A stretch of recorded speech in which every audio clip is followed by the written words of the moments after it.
Assalamualaikum warahmatullahi wabarakatuh. Apakah masih ada ya lelaki yang tulus dan tidak memandang status di sini? Begitulah ungkapan si janda kaya dan cantik ini.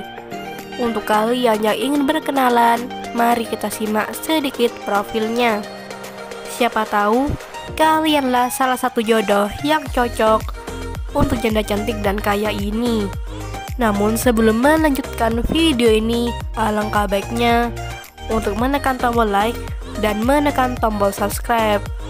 Dan saya doakan semoga Anda yang menekan tombol subscribe selalu diberikan kesehatan, kesejahteraan, dan dimudahkan segala urusannya. Amin amin Allahumma amin. Perkenalkan, Novi Syafira nama lengkapnya, namun sering dipanggil Mbak Novi. Statusnya janda namun belum mempunyai anak. Mbak Novi sekarang berumur 32 tahun. Apakah masih pantas ya diriku ini mendapatkan jodoh? Begitulah curhatan isi hati Mbak Novi. Di channel ini Mbak Novi sedang berdoa, mudah-mudahan segala urusan jodohku cepat dipertemukan.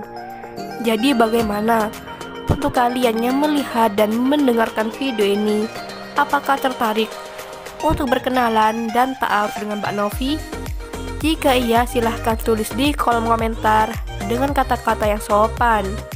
Harapannya Mbak Novi bisa menghubungi kalian secara langsung. Itulah sedikit profil tentang Mbak Novi. Jika ada kesalahan kata dan informasi, saya mohon maaf. Sekian, wassalamualaikum warahmatullahi wabarakatuh.